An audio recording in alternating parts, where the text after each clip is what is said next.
മുമ്പ് പത്രസമ്മേളനത്തിൽ എത്താൻ വൈകിയതിന്റെ പേരിൽ ഷാനിമോൾ ഉസ്മാൻ അടക്കമുള്ളവരുടെ സാന്നിധ്യത്തിൽ മൈക്ക് ഓൺ ആണെന്ന കാര്യം അറിയാതെ നമ്മുടെ കെ സുധാകരൻ നമ്മുടെ ഇപ്പോഴത്തെ മുഖ്യമന്ത്രി വി.ഡി. സതീഷിനെ അഭിസംബോധന ചെയ്തത് എന്ത് വാക്കുപയോഗിച്ചിട്ടാണെന്നുള്ളത് നമ്മൾ കേട്ടതാ. പറയാൻ നിർവാഹമില്ല, അത്രക്ക് മോശമാണ്. എൻ്റെ മൈ ഡിയറെ, പച്ച നുണകളും വസ്തുതാവിരുദ്ധതയും മാത്രം വിളിച്ചു പറഞ്ഞ് സതീശൻ അധികാരത്തിൽ വന്നപ്പോൾ കാണിക്കുന്ന സംഘവിധേയത്വം കാണുമ്പോൾ അന്ന് കെ സുധാകരൻ സതീഷിനെ വിളിച്ചത് തെറ്റിയിട്ടില്ല എന്നാണ് ഇപ്പോൾ തോന്നുന്നത്. പ്രധാന കീ പോസ്റ്റുകളിലൊക്കെ സംഘികളെ തിരികെ കയറ്റിക്കൊണ്ടേയിരിക്കുന്നു. കഴിഞ്ഞ നിയമസഭാ തെരഞ്ഞെടുപ്പ് അടക്കം നിയന്ത്രിച്ചിരുന്ന രക്തം കേൾക്കറെ കുറിച്ച് കേട്ടില്ലേ? മറക്കാനിടയില്ല, തെരഞ്ഞെടുപ്പ് കമ്മീഷൻ അയച്ച നോട്ടീസിൽ ബി.ജെ.പിയുടെ സീല് പതിപ്പിച്ച മഹാനാണ്. എങ്ങനെയാണ് ബി.ജെ.പിയുടെ സീല് തെരഞ്ഞെടുപ്പ് കമ്മീഷണറുടെ ആഫീസിൽ വന്നതെന്നുള്ളത് ഇതുവരെ പിടുത്തം കിട്ടിയില്ല. വിവാദമായപ്പോൾ ഒരു അബദ്ധം പറ്റിയതാണെന്ന് പറഞ്ഞ് കൈയൊഴിഞ്ഞ ആളാണ്. മൂപ്പരെ പിടിച്ചിട്ടാണ് തൻ്റെ ചീഫ് സെക്രട്ടറിയായി നിയമിച്ചത്. ആര്? കെ സുധാകരൻ്റെ ആ മൈ ഡിയർ. ആദ്യത്തെ സംഘവിധേയത്വമല്ല, രണ്ടാമത്തെ സംഘവിധേയത്വമാണ് അങ്ങനെ കാണിച്ചത്. അപ്പൊ ആദ്യത്തെ ഏതാണ്? ആദ്യം സത്യപ്രതിജ്ഞാ ചടങ്ങിൽ വന്ദേമാതരം മുഴുവൻ ആലപിച്ചുകൊണ്ട് വി.ഡി. സതീശൻ ആ സംഘവിധേയത്വം കാണിച്ചു. പിന്നീട് സംഘികളെ പ്രധാന പോസ്റ്റുകളിലേക്ക് ഒന്നിനു പുറകെ ഒന്നായി തിരികെ കയറ്റിക്കൊണ്ടേയിരുന്നു. യൂണിവേഴ്സിറ്റികളുടെ കാര്യം പറയണ്ട. തൻ്റെ സെക്രട്ടറിയായി അന്ന് നിയോഗിക്കപ്പെട്ട രത്തൻ കേൽക്കറിന്റെ ഒഴിവിലേക്കാണ് ഇപ്പോൾ, അതും കോൺഗ്രസിന്റെ സംസ്ഥാന ജനറൽ സെക്രട്ടറി PM നിയാസ് തന്നെ സംഘപരിവാർ ബന്ധം ആരോപിച്ച N. ശേഷാദ്രിനാഥിനെ സംസ്ഥാന സർക്കാർ നിയോഗിച്ചത്. ലീഗിന്റെ തദ്ദേശ മന്ത്രി KM ഷാജിയും മുഖ്യമന്ത്രി സതീശനും കൂടി PM നിയാസിന്റെ ആരോപണങ്ങൾക്ക് പുല്ലുവില കൊടുത്താണ് N. ശേഷാദ്രിനാഥിനെ നിയമിച്ചത്. കഴിഞ്ഞ ദിവസമാണ് ആ ഉത്തരവിൽ മുഖ്യമന്ത്രി ഒപ്പിട്ടത്. എന്നാൽ അതിനു മുൻപ് നിരവധി തവണ PM നിയാസ് ഈ മുഖ്യമന്ത്രിയെ കണ്ടതൊന്ന് ബോധ്യപ്പെടുത്താൻ സമയം ചോദിച്ചിട്ട് അതിനനുവദിച്ചില്ല. എന്നാൽ ഇന്നിപ്പോൾ മറ്റൊരു വാർത്ത വരുന്നുണ്ട്. നല്ലൊരു മഹാനമൂപ്പര് മറ്റേ ഓഫീസിലേക്ക് വിളിച്ചിരുത്തി കണ്ടിട്ടുണ്ട്. ആരെന്നറിയോ? നമ്മുടെ മറുനാടൻ മലയാളി ചാനലിലെ ഉടമസ്ഥൻ ഷാജൻ സ്കറിയെ, വാ തുറന്ന വർഗീയത മാത്രം പറയുന്ന, മുസ്ലിം വിരുദ്ധത മാത്രം പറയുന്ന ഷാജൻ സ്കറിയെ കയറ്റിയതിന് ഇപ്പൊ കോൺഗ്രസ്സുകാരന് വിമർശനം ഉന്നയിച്ചിട്ടുണ്ട്. മുഖ്യമന്ത്രി വി.ഡി. സതീശിനെ യൂട്യൂബർ ഷാജൻ സ്കറിയ സന്ദർശിച്ചതിൽ കോൺഗ്രസിനുള്ളിൽ അതൃപ്തി. സന്ദർശനത്തിൽ വിമർശനവുമായി കോൺഗ്രസ് വക്താവ് VR അനൂപ രംഗത്തെത്തി. മുസ്ലിം വിരുദ്ധത പ്രചരിപ്പിക്കാൻ മുഖ്യ പങ്ക് വഹിച്ചയാൾക്ക് മുഖ്യമന്ത്രിയുടെ ഓഫീസിലേക്ക് എളുപ്പം കയറി ചെല്ലാൻ കഴിയുന്നത് സങ്കടകരമാണെന്ന VR അനൂപിന്റെ പോസ്റ്റ്. ഈ വി.ഡി. സതീശനാണ് PM നിയാസിന് ഒരു അവസരം പോലും കൊടുക്കാത്തത്. PM നിയാസ് ആരോപിച്ചത് എന്താണ്? കേന്ദ്ര സർക്കാർ നടപ്പിലാക്കാൻ പോകുന്ന ഡീലിമിറ്റേഷൻ, അതായത് മണ്ഡല പുനർനിർണയം, അതിന്റെ ചുവട് പിടിച്ച് അടുത്ത തെരഞ്ഞെടുപ്പിൽ BJPക്ക് ജയിച്ചു കയറാൻ പാകത്തിൽ മണ്ഡലങ്ങളെ പുനർനിർണയിക്കാൻ സംഘപരിവാർ വിധേയത്വം പുലർത്തുന്ന N. ശേഷാദ്രിനാഥിന് കഴിയുമെന്നാണ്. UDF ഭരണത്തിൽ നിർണായകമായ ഇത്തരം പദവികളിൽ എന്തിനാണ് ഇങ്ങനെ അറിഞ്ഞുകൊണ്ട് ഇത്തരം സംഘപരിവാറുകാരെ തിരികെ കയറ്റുന്നതെന്നും അതിന് UDF വലിയ വില കൊടുക്കേണ്ടി വരുമെന്നാണ് PM നിയാസ് ഇന്നലെ പറഞ്ഞത്. S. സുദീപ് നിയമ രംഗത്ത് അദ്ദേഹത്തോടൊപ്പം പ്രവർത്തിച്ചിരുന്ന ജഡ്ജാണ്. ആ ജഡ്ജ് അദ്ദേഹം നടത്തിയിരിക്കുന്ന ഒരു വാചകം ഞാൻ വായിക്കാം. ആന്റിവനം കണ്ടുപിടിക്കാത്ത കൊടിയ വിഷമുള്ള സംഘപരിവാറുകാരനാണ് അയാൾ. നിങ്ങൾ ആലോചിക്കണം, അദ്ദേഹത്തെക്കുറിച്ച് ഉപയോഗിച്ച വാക്കുകൾ ഞാനിതുവരെ ഉപയോഗിച്ചില്ല. ഞാനത് വായിക്കുക മാത്രമാണ് ചെയ്യുന്നത്. സംരക്ഷിക്കാൻ നാദനമുള്ള കളരികളിൽ പയറ്റുന്നവർക്ക് ഭയക്കേണ്ടതില്ല. സംഘം ലേബൽ പരസ്യമായതിനാൽ അയാൾ അത്യധികം ആഹ്ലാദിക്കുന്നുണ്ടാവും. 5 വർഷത്തിന് ശേഷവും അടുത്ത ഉന്നത പദവി ഉറപ്പിക്കാനായതിന്റെ ആഹ്ലാദം. അത് കേന്ദ്രത്തിലാവാം, കേരളത്തിലുമാവാം. അയാൾക്ക് പിന്നാലെ ഇനിയും എത്രയോ സംഘ പരിവാർ വിഷയങ്ങൾ എത്രയെത്ര ഉന്നത പദവികളിൽ എത്താനിരിക്കുന്നു. ഇത് അദ്ദേഹത്തോടൊപ്പം ജോലി ചെയ്ത, അദ്ദേഹത്തോടൊപ്പം ജഡ്ജിയായി പ്രവർത്തിച്ച ഒരു വ്യക്തി S. സുധീഷ് എന്ന് പറയുന്ന വ്യക്തി അടക്കി. ഞാൻ പറഞ്ഞു, കഴിഞ്ഞ 15 വർഷക്കാലമായി അദ്ദേഹത്തിന്റെ സമൂഹ മാധ്യമങ്ങളിലെ ഇടപെടലിനെ കുറിച്ച് പറഞ്ഞു.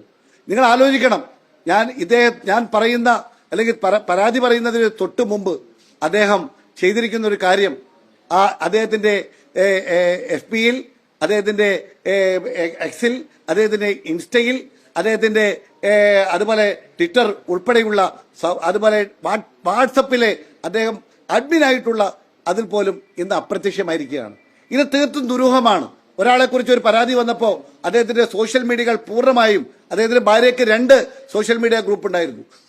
ആ സോഷ്യൽ മീഡിയയിൽ ഒന്ന് അതോടൊപ്പം പോയി. അദ്ദേഹത്തിന്റെ ഏറ്റവും അടുത്ത സഹപ്രവർത്തകൻ, ഞാൻ സഹപ്രവർത്തകന്റെ പേര് ഇവിടെ പറയാൻ ആഗ്രഹിക്കുന്നില്ല, അദ്ദേഹത്തിന്റെ സോഷ്യൽ മീഡിയയും അതേ ദിവസം അതേ സമയത്ത് അപ്രത്യക്ഷമായി. ഇതേക്കുറിച്ച് കേരളത്തിലെ ആഭ്യന്തരമന്ത്രിയെ, ബഹുമാനപ്പെട്ട രമേശ് ചെന്നിത്തലയെ ഞാൻ രേഖാമൂലം എഴുതി കൊടുത്തു. ഇങ്ങനെ സംഭവിച്ചിരിക്കുന്നു. അങ്ങനെ അപ്രത്യക്ഷമായത് ദുരൂഹമാണ്. അതേക്കുറിച്ച് അന്വേഷണം നടത്തണം. അന്വേഷണം നടത്തി റിട്രീവ് ചെയ്യണം. റിട്രീവ് ചെയ്ത് അത് അദ്ദേഹത്തെക്കുറിച്ച് കഴിഞ്ഞ 15 വർഷക്കാലത്തെ ഇന്റലിജൻസ് റിപ്പോർട്ടും അതുപോലെ സ്പെഷ്യൽ ബ്രാഞ്ച് റിപ്പോർട്ടും, അത് കഴിഞ്ഞ ഗവൺമെന്റ് കാലത്താണ്. ആ കാലത്തെ സ്പെഷ്യൽ ബ്രാഞ്ച് റിപ്പോർട്ടും ഇന്റലിജൻസ് റിപ്പോർട്ടും ബഹുമാനപ്പെട്ട വകുപ്പ് മന്ത്രിക്ക് ശ്രീ KM ഷാജിക്ക് കൊടുക്കണമെന്ന് പറഞ്ഞു. പക്ഷേ അങ്ങനെ ഒരു കത്ത് ഞാൻ കൊടുത്തു. പാലക്കാട് നിങ്ങൾ കഴിഞ്ഞ തവണ കണ്ടതാണ്. പാലക്കാട് ഒറ്റ പഞ്ചായത്ത് ആ പാലക്കാട് ഡിവിഷനിൽ നിന്നും മലമ്പുഴയിലേക്ക് മാറിയാൽ പാലക്കാട് നമുക്ക് ജയിക്കാൻ കഴിയില്ല. കാസർഗോഡും അതുപോലെ തന്നെ കാസർഗോഡ് ലഭിച്ച തൃക്കരിപ്പൂർ ഉൾപ്പെടെ 2 പഞ്ചായത്ത് അതിൽ നിന്നും മാറി അത് തൃക്കരിപ്പൂരിൽ നിന്നും മാറ്റി കാഞ്ഞങ്ങാടിലേക്ക് മാറിയാൽ അല്ലെങ്കിൽ കാസർഗോഡ് നിന്ന് മാറ്റി കാഞ്ഞങ്ങാടിലേക്ക് മാറ്റിയാൽ ആ നിയോജകമണ്ഡലം നമുക്ക് ജയിക്കാൻ കഴിയില്ല. അങ്ങനെ ഏറ്റവും ചുരുങ്ങിയത് 30 നിയോജകമണ്ഡലമെങ്കിലും നമ്മുടെ മുമ്പിൽ നമ്മൾ കാണുകയാണ്. അസംബ്ലിയിൽ കോൺഗ്രസ് ജയിച്ച സ്ഥലങ്ങളിൽ, കോൺഗ്രസ് ഇത്തവണ ജയിച്ച സ്ഥലങ്ങളിൽ, കഴിഞ്ഞ കാലങ്ങളിൽ ജയിച്ച സ്ഥലങ്ങളിൽ മുന്നോട്ട് പോകും. ഞാൻ നിൽക്കുന്ന കോഴിക്കോട് നോർത്തിൽ നിങ്ങൾക്കറിയാം കഴിഞ്ഞ തവണത്തേക്കാൾ 18,000 വോട്ടുകളോളം വർദ്ധിച്ച BJPക്ക് വർദ്ധിച്ചിട്ടുണ്ട്. ആ ഏരിയ നമുക്കറിയാം. ആ ഏരിയ ചേർത്തുകൊണ്ട് ഒരു അസംബ്ലി കോൺസ്റ്റിറ്റ്യുൻസി ഉണ്ടാക്കിയാൽ ആ നോർത്ത് നമുക്ക് നഷ്ടപ്പെടുകയാണ്. കോഴിക്കോട് സൗത്ത് ഒരു ഏരിയ അത് BJPക്ക് അനുകൂലമായ ഒരു ഏരിയ ഉണ്ട്. ആ ഏരിയ നമ്മൾ അനുകൂലമാക്കി ഒരു ഒരു ഒരു നിയോജകമണ്ഡലം ഉണ്ടാക്കിയാൽ അവിടെ നമുക്ക് ഉണ്ടാക്കാൻ കഴിയില്ല. അപ്പൊ അത് സാധാരണക്കാരായ UDFനെ സംബന്ധിച്ചിടത്തോളം, കോൺഗ്രസ്സുകാരെ സംബന്ധിച്ചിടത്തോളം വരുന്നൊരു 30 കൊല്ലക്കാലത്തേക്ക് കേരളത്തിൽ നിന്നും കോൺഗ്രസ് ഇല്ലാതാവുന്ന അവസ്ഥയുണ്ടാകും. വരാനിരിക്കുന്ന നാളുകളിൽ UDFന് ഉണ്ടാകുന്ന ഏറ്റവും പ്രയാസകരമായ അവസ്ഥ ഉണ്ടാകുമെന്ന് ചൂണ്ടിക്കാണിച്ചതാണ്. ഈ തീരുമാനം വന്നത് UDFനെ സംബന്ധിച്ചിടത്തോളം ഏറ്റവും വലിയ വില കൊടുക്കേണ്ടി വരുമെന്ന് പ്രതീക്ഷിക്കുന്ന ആളാണ്. ആ വില വരും കാലങ്ങളിൽ അത് UDF ഏറ്റുവാങ്ങേണ്ടി വരും. സാധാരണ പ്രവർത്തകർ, കോൺഗ്രസിനെയും UDFനെയും നെഞ്ഞോട് ചേർക്കുന്ന സാധാരണ പ്രവർത്തകർക്ക് ആ വില ഏറ്റുവാങ്ങേണ്ടി വന്നാൽ വലിയ പ്രയാസങ്ങൾ UDFന് ഉണ്ടാകും. വരുന്ന 30 വർഷക്കാലം UDFന് ആ ഒരു പ്രയാസത്തിൽ നിന്നും എതിരിടാൻ കഴിയില്ല എന്നുള്ള യാഥാർത്ഥ്യം നമുക്ക് ഉൾക്കൊള്ളുകയാണ്. അതുകൊണ്ട് എനിക്ക് പറയാനുള്ളത്, ഞാൻ എൻ്റെ പാർട്ടിയെ വിശ്വസിച്ചുകൊണ്ടാണ് മുന്നോട്ട് പോയത്. ബഹുമാനപ്പെട്ട കേരളത്തിലെ മുഖ്യമന്ത്രി പറഞ്ഞിരുന്നു, അദ്ദേഹം കഴിഞ്ഞ എല്ലാ തവണയും പറഞ്ഞൊരു കാര്യമുണ്ട്, ഞാനതിൽ 100% എനിക്ക് വിശ്വാസമുണ്ടായിരുന്നു. അദ്ദേഹം പറഞ്ഞത് തെറ്റ് കണ്ടാൽ, തെറ്റ് ചൂണ്ടിക്കാണിച്ചാൽ അത് പരിശോധിച്ച് തിരുത്തുമെന്ന്. പക്ഷെ ഇക്കാര്യത്തിൽ എന്താണ് സംഭവിച്ചതെന്ന് എനിക്ക് അറിഞ്ഞുകൂടാ. പാവൻ നിയാസിനെ പോലുള്ള ശുദ്ധഗതിക്കാരും പച്ചപ്പട അസർപ്പന്മാരും ഇപ്പോഴും കരുതുന്നത് തെരഞ്ഞെടുപ്പിന് മുമ്പൊക്കെ VD സതീശനും KM ഷാജിയും ഒക്കെ പറഞ്ഞ ആ സംഘപരിവാർ വിരുദ്ധതയൊക്കെ ആത്മാർത്ഥമായിട്ടാണെന്നുള്ളതാണ്. തൻ്റെ നെറ്റിയിൽ ചാർത്തിയ ചന്ദനക്കുറിക്കപ്പുറം ഹൃദയത്തിൻ്റെ അന്തരാളങ്ങളിൽ ഒരു തരിമ്പ് പോലും ഹിന്ദുത്വമില്ലാത്ത ആളാണ് മോദിയെന്നും ഗുജറാത്തിൽ നടന്നത് വർഗീയ കലാപമായിരുന്നില്ലെന്നും കച്ചവടക്കാർ തമ്മിലുള്ള ചില തർക്കങ്ങളായിരുന്നെന്നും പൊതുവേദിയിൽ പ്രസംഗിച്ച് മോദിക്ക് ഗുഡ് സർട്ടിഫിക്കറ്റ് കൊടുത്ത ആളാണ് KM ഷാജി. മുസ്ലിങ്ങളും ക്രിസ്ത്യാനികളും കമ്മ്യൂണിസ്റ്റുകാരുമാണ് മുഖ്യ ശത്രുക്കളെന്ന് സംഘപരിവാരത്തെ പഠിപ്പിച്ച ഗുരുജി എന്ന് അവർ ഓമന പേരിട്ട് വിളിക്കുന്ന ഗോൾവാൾക്കറിന്റെ ചിത്രത്തിന് മുന്നിൽ ഇങ്ങനെ 90 ഡിഗ്രി കുനിഞ്ഞു നിന്ന് നിലവിളക്ക് കൊടുത്തവന്റെ പേരാണ് സതീശൻ. ഇവരിൽ നിന്നും മറ്റെന്താ കൂട്ടരെ നിങ്ങൾ പ്രതീക്ഷിക്കുന്നത്? സതീശൻ കുഞ്ഞു നിന്ന് തിരി കൊളുത്തിയ ആളെക്കുറിച്ച് വല്ല ധാരണയും കോൺഗ്രസ്സുകാർക്കും ലീഗുകാർക്കും ഉണ്ടോ? ഇല്ലെങ്കിൽ വിക്കിപീഡിയയിൽ ഗോൾവാൾക്കറിനൊന്ന് തെരഞ്ഞു നോക്ക്. നല്ല വെടിപ്പായിട്ട് പച്ച മലയാളത്തിൽ എഴുതി വെച്ചിട്ടുണ്ട്. ഞാനൊന്ന് വായിച്ചു തരാം. കഴിവും പാരമ്പര്യവുമുള്ള രാഷ്ട്രങ്ങളുടെ അനുഭവം ഉൾക്കൊണ്ട് ഹിന്ദുസ്ഥാനിലെ വിദേശ വംശങ്ങൾ ഹൈന്ദവ സംസ്കാരവും ഭാഷയും ഉൾക്കൊള്ളണം. ഹിന്ദുമതത്തെ ബഹുമാനിക്കാൻ പഠിക്കുകയും ഹിന്ദു സംസ്കാരത്തെയും വംശത്തെയും ആദരവോടെ ശാംശീകരിക്കാനും കഴിയണം. ഹിന്ദുമതത്തിന്റെ മഹത്വൽക്കരണം ഒഴിച്ച് മറ്റൊരാശയവും അവരിൽ ഉണ്ടാകരുത്. അതായത് ഹിന്ദു വംശത്തിൻ്റെതല്ലാത്ത മറ്റൊരു നിലനിൽപ്പിനെ ഉപേക്ഷിക്കണം. അല്ലെങ്കിൽ ഒന്നും അവകാശപ്പെടാതെ, ഒരു ആനുകൂല്യവും ചോദിക്കാതെ, ഒരു തരത്തിലുള്ള മുൻഗണനയ്ക്കും അവകാശമില്ലാതെ ഹൈന്ദവ രാജ്യത്തിന്റെ കീഴിൽ കഴിയാം. ഒരു പൗരന്റെ അവകാശം പോലുമില്ലാതെ ഹിന്ദുത്വത്തെ അംഗീകരിക്കണം, ഹിന്ദുമതത്തെ മാത്രം. ബാക്കിയുള്ളവരൊക്കെ ഒരു പൗരന്റെ അവകാശം പോലുമില്ലാതെ അവരുടെ കാൽ കീഴിൽ ഇങ്ങനെ ഞെരിഞ്ഞമർന്ന് ജീവിച്ചോണെന്ന്. ഏത് ജനാധിപത്യ മതേതര രാജ്യത്ത്? ഇതാണ് ആര് കൽപ്പിച്ചത്? ഈ സതീശൻ ഇങ്ങനെ 90 ഡിഗ്രി കുനിഞ്ഞിട്ട് വിളക്ക് കൊളുത്തിയ മഹാൻ കൽപ്പിച്ച് അവസാനിച്ചിട്ടില്ല. ജൂതന്മാരെ കൂട്ടക്കൊല നടത്തിയ ഹിറ്റ്ലറുടെ ഫാസിസ്റ്റ് നടപടികളെ ഗോൾവാൾക്കർ വളരെയേറെ ശ്ലാഘിച്ചതായി നമ്മൾ, അല്ലെങ്കിൽ നമ്മുടെ ദേശീയത നിർവചിക്കപ്പെടുന്നു എന്ന ഗ്രന്ഥത്തിൽ ഗോൾവാൾക്കറുടെ വാചകം എടുത്തു കാട്ടുന്നു. ആരെക്കുറിച്ചാണ് ഈ മൂപ്പര് പുകഴ്ത്തുന്നത്?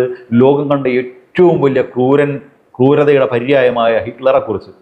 എന്താ പറഞ്ഞത്? ജർമ്മനി അതിൻ്റെ വംശത്തിൻ്റെയും സംസ്കാരത്തിൻ്റെയും പരിശുദ്ധി കാത്തു സൂക്ഷിക്കുന്നതിന് വേണ്ടി അവിടുത്തെ സെമിറ്റിക് വംശങ്ങളെ, ജൂതന്മാരെ ഉന്മൂലനം ചെയ്തുകൊണ്ട് ലോകത്തെ ഞെട്ടിച്ചു. വംശാഭിമാനം അതിൻ്റെ പരമകാഷ്ഠയിൽ പ്രത്യക്ഷീഭവിക്കുകയായിരുന്നു അവിടെ. ഹിന്ദുസ്ഥാനിലെ നമുക്ക് പഠിക്കുകയും പ്രയോജനപ്പെടുത്തുകയും ചെയ്യാവുന്ന നല്ലൊരു പാഠമാണിത്. ഇത് ഹിന്ദുസ്ഥാനാണ്, ഇവിടെയുള്ള ഹിന്ദുക്കളെല്ലാവരും കൂടി ബാക്കിയുള്ളവരൊക്കെ കൊന്നൊടുക്കണമെന്ന് പറയാതെ പറഞ്ഞു വെക്കുകയാണ് മൂപ്പര്. ജർമ്മനിയിൽ ആര് ചെയ്തത്? ഹിറ്റ്ലർ ചെയ്തത് ഇവിടെ ഹിന്ദുവിന് വേണ്ടി നമ്മൾ ചെയ്യണം, RSS ചെയ്യണം എന്ന് കൽപ്പിച്ച ആളാണ്. തീർന്നില്ല. വിചാരധാര എന്ന അദ്ദേഹത്തിന്റെ പുസ്തകത്തിൽ മുസ്ലിങ്ങൾ, ക്രിസ്ത്യാനികൾ, കമ്മ്യൂണിസ്റ്റുകാർ എന്നിവരെ ആഭ്യന്തര ശത്രുക്കളായി പ്രഖ്യാപിക്കുന്നു. വർഗീയ സംഘർഷത്തിലൂടെയും അല്ലാതെയും ഇവരെ കൊലപ്പെടുത്തണമെന്ന് പറയാതെ പറയുന്നു. കമ്മ്യൂണിസ്റ്റുകാരെയും മുസ്ലിങ്ങളെയും ക്രിസ്ത്യാനികളൊക്കെ കൊല്ലണം എന്ന് പറഞ്ഞ ആളെ മുമ്പിലാണ് സതീശൻ പോയി കുനിഞ്ഞത്. തീർന്നില്ല. ഗോൾവാൾക്കറുടെ ദർശനങ്ങൾ സയനിസ്റ്റ് പ്രസ്ഥാനത്തോടും ഇസ്രായേലിന്റെ രൂപീകരണത്തിനെയും പിന്തുണക്കുന്നതാണ്. ജൂതന്മാർ അവരുടെ വംശം, മതം, സംസ്കാരം, ഭാഷ തുടങ്ങിയവ നിലനിർത്തി അവർക്ക് വേണ്ടത് അവരുടെ ഒരു രാജ്യമാണ്. കേട്ടോ, അവസാനിക്കുന്നില്ല. 1930കളിൽ ജർമ്മനിയിൽ ജൂതന്മാർക്കെതിരായി നടന്ന നാസി വംശശുദ്ധീകരണത്തെ അദ്ദേഹം പിന്തുണക്കുകയുണ്ടായിട്ടുണ്ട്. ഇത് ഇന്ത്യക്കാർക്ക് പഠിക്കുകയും ഇതിൽ നിന്ന് ലാഭം നേടുകയും ചെയ്യാവുന്നതാണെന്നും അദ്ദേഹം താൻ രചിച്ച വി ഓർ അവർ നാഷണൽഹുഡ് ഡിഫൈൻഡ് എന്ന കൃതിയിൽ അഭിപ്രായപ്പെടുന്നു. ഇതുപോലെ ഭാരതത്തിലെ സവർണ സനാതന ഹിന്ദുക്കൾ, കേട്ടോ, ആരാണ് ഹിന്ദു എന്ന് പറയുമ്പോൾ കോൾമയർ കൊള്ളുന്നവരെല്ലാവരും കൂടി ഇങ്ങോട്ട് വരണ്ട. സവർണ സനാതന ഹിന്ദുക്കൾ രാജ്യത്തെ മറ്റു മതക്കാരായ മുസ്ലിങ്ങൾ, ക്രിസ്ത്യാനികൾ എന്നിവരെയും കൂട്ടത്തോടെ ഉന്മൂലനം ചെയ്യണമെന്ന് ഗോൾവാൾക്കർ പഠിപ്പിക്കുന്നു. ഈ ഗോൾവാൾക്കറുടെ ചിത്രത്തിന് മുന്നിലാണ് സതീശൻ പോയി കുനിഞ്ഞു നിന്നത്. ഇനി ഗോൾവാൾക്കറെ കുറിച്ചും ഗാന്ധി വധത്തെക്കുറിച്ചും എഴുതുന്ന ഒരു ഭാഗമുണ്ട്. ആര്?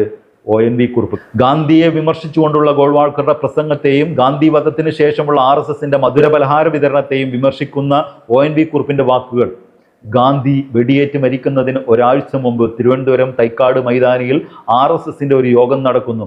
ഗോൾവാൾക്കറാണ് പ്രഭാഷകൻ. ദേശീയ ഐക്യത്തെയും സ്വാതന്ത്ര്യത്തെയും കുറിച്ച് അദ്ദേഹം എന്ത് പറയുന്നതെന്ന് കേൾക്കാൻ കോളേജിൽ നിന്ന് ഞാൻ ഉൾപ്പെടെയുള്ള ഒരു ചെറിയ സംഘം തൈക്കാട്ടേക്ക് പോയി. ഗോൾവാൾക്കർ അതിനിശിതമായി ഗാന്ധിയെ വിമർശിച്ച് സംസാരിക്കുന്നു. എൻ്റെ ഓർമ്മ ശരിയാണെങ്കിൽ മലയാറ്റൂരും കരുണാകപ്പള്ളി കാർത്തികേയനും യോഗാനന്തരം ചില ചോദ്യങ്ങൾ ഗോൾവാൾക്കറോട് ചോദിച്ചു. ശാന്തമായി മറുപടി പറയുന്നതിന് പകരം അയാൾ ഞങ്ങളെ തല്ലാൻ മൗനാനുവാദം നൽകുകയാണുണ്ടായത്. യോഗത്തിലുണ്ടായിരുന്നവർ, RSSകാർ, ഞങ്ങളെ തല്ലാൻ തുടങ്ങി. ഞങ്ങളും തിരിച്ചവരെ തല്ലി. 2 ആഴ്ച കഴിഞ്ഞ് ഒരു ദിവസം കോളേജിൽ നിന്ന് ഹോസ്റ്റലിലേക്ക് എത്തിയപ്പോഴാണ് ഗാന്ധി വെടിയേറ്റ് മരിച്ച വിവരം അറിയുന്നത്. കനത്ത ദുഃഖത്തോടെ തൈക്കാട് മൈതാനിയിൽ നിന്ന് സമീപത്തൂടെ ഞങ്ങൾ നടന്നു പോകുമ്പോൾ അതിനടുത്ത് ഒരു RSSകാരൻ്റെ വീട്ടിൽ മധുര പലഹാരം വിതരണം ചെയ്യുന്നത് കണ്ട് അക്രമത്തിന് തുനിഞ്ഞ ഞങ്ങളെ വരദരാജൻ നായർ സമാധാനിപ്പിച്ച് കറുത്ത ബാഡ്ജ് ധരിപ്പിച്ച് ഒരു മൗനജാഥയാക്കി മാറ്റി. വർഷങ്ങൾക്ക് ശേഷം ഇന്നും ഗോൾവാൾക്കറും പ്രസംഗവും മധുരപലഹാര വിതരണവും എൻ്റെ മനസ്സിനെ നൊമ്പരപ്പെടുത്തുന്ന ഓർമ്മയായി അവശേഷിക്കുന്നു. പറയുന്നത് കോൺഗ്രസ്സുകാരനായ ഒരാളല്ല, കവിയായിട്ടുള്ള ONV കുറുപ്പ്. ഇവിടെ കോൺഗ്രസിന്റെ മുഖ്യമന്ത്രി 90 ഡിഗ്രി സെൽഷ്യസിൽ ഇങ്ങനെ ചെരിഞ്ഞു നിന്നത് ഈ പറയുന്ന കൊടും വർഗീയത പറയുന്ന ഈ മനുഷ്യന്റെ മുന്നിലാണ്. ഈ ഗോൾവാൾക്കറുടെ മുമ്പിൽ തിരികൊളുത്തിയത് സംഘപരിവാറിനോടുള്ള സതീഷിന്റെ മൊഹബത്ത് കൊണ്ടാണെന്നൊന്നും ഞാൻ കരുതുന്നില്ല. ഈ സംഘി വിധേയത്വത്തിലൂടെ അദ്ദേഹത്തിന് ചില ലക്ഷ്യങ്ങളുണ്ട്, നല്ല ബിസിനസ് ലക്ഷ്യങ്ങൾ. മണി ചെയിനിൽ തുടങ്ങിയ സതീഷൻ ഈ നിലയിൽ എങ്ങനെയാണ് എത്തിയതെന്ന് എറണാകുളത്തെ ഒരു പഴയ DCC സെക്രട്ടറി തന്നെ പറഞ്ഞിട്ടുണ്ട്. പണ്ട് G കാർത്തികേയൻ ഭക്ഷ്യവകുപ്പ് കൈകാര്യം ചെയ്തപ്പോൾ സതീശൻ കാണിച്ച കോടികളുടെ വെട്ടിപ്പിനെ കുറിച്ചും അയാൾ തുറന്നു പറഞ്ഞിട്ടുണ്ട്. സതീശൻ മിഷൻ സമുദ്ര എന്ന് വിളിച്ചു പറയുമ്പോൾ കോൾമയർ കൊള്ളുന്ന സതീശ ഭക്തരോട് പറയാനുള്ളത്, നിങ്ങൾക്ക് അയാളെ അറിയില്ല. അയാൾ നല്ല കച്ചവടം ഉറപ്പിച്ചാണ് കസേരയിൽ കയറിയിരിക്കുന്നത്. വീര്യം കുറഞ്ഞ മദ്യത്തിന്റെ നികുതി കുറച്ച് ബെക്കാടി കമ്പനിക്ക് അവസരമുണ്ടാക്കി കൊടുത്തതൊക്കെ സതീഷിന്റെ സാമ്പിള് മാത്രം. ഒറിജിനൽ വെടിക്കെട്ട് വരാനിരിക്കുന്നേ ഉള്ളൂ. അതിനുവേണ്ടി അദ്ദേഹം സ്വന്തമാക്കിയ ഒരു വകുപ്പുണ്ട്. ഒരു വകുപ്പല്ല, 2 വകുപ്പുണ്ട്. ആ വകുപ്പുകളുടെ പേര് ശ്രദ്ധിച്ചോ. ഒന്ന് തുറമുഖ വകുപ്പാണെങ്കിൽ ഒന്ന് ധനകാര്യ വകുപ്പ്, എന്ന് വെച്ചാൽ ബജറ്റ് തയ്യാറാക്കാൻ പറ്റുന്ന വകുപ്പ്. ഈ 2 വകുപ്പുകളും സതീശൻ കൈകാര്യം ചെയ്യാൻ തീരുമാനിച്ചത് ചുമ്മാതെയാണോ? മംഗലാപുരത്തേക്ക് അദാനിയുടെ ചാർട്ടേഡ് വിമാനത്തിൽ, ലക്ഷങ്ങൾ വരുന്ന വിമാനത്തിൽ യാത്ര ചെയ്ത് ആര്യാടൻ്റെ അകന്ന ബന്ധുവിനെ കാണാനാണെന്ന് പറഞ്ഞപ്പോൾ അണ്ണാക്ക് തൊടാതെ വിഴുങ്ങിയ ഈ പറയുന്ന സതീശന്റെ ആരാധകരോടാണ് പറയാനുള്ളത്, അയാൾ കച്ചവടം ഉറപ്പിച്ചിട്ടാണ് അന്ന് തിരിച്ചു വന്നത്. ആ കച്ചവടം തകൃതിയായി നടക്കുമ്പോൾ ചവിട്ടി നിൽക്കാനുള്ള നമ്മൾ കേരളീയന്റെ മണ്ണ് നമ്മുടെ കാലടിയിൽ നിന്ന് ഒലിച്ചു പോകുന്നത് കാണാനെങ്കിലും കണ്ണു തുറന്നൊന്ന് വെക്കുക. നിങ്ങൾക്ക് സതീഷിനെ അറിയില്ല. മറ്റൊരു വീഡിയോ ആയിട്ട് വരുന്നവരെല്ലാവർക്കും ഗുഡ് ബൈ.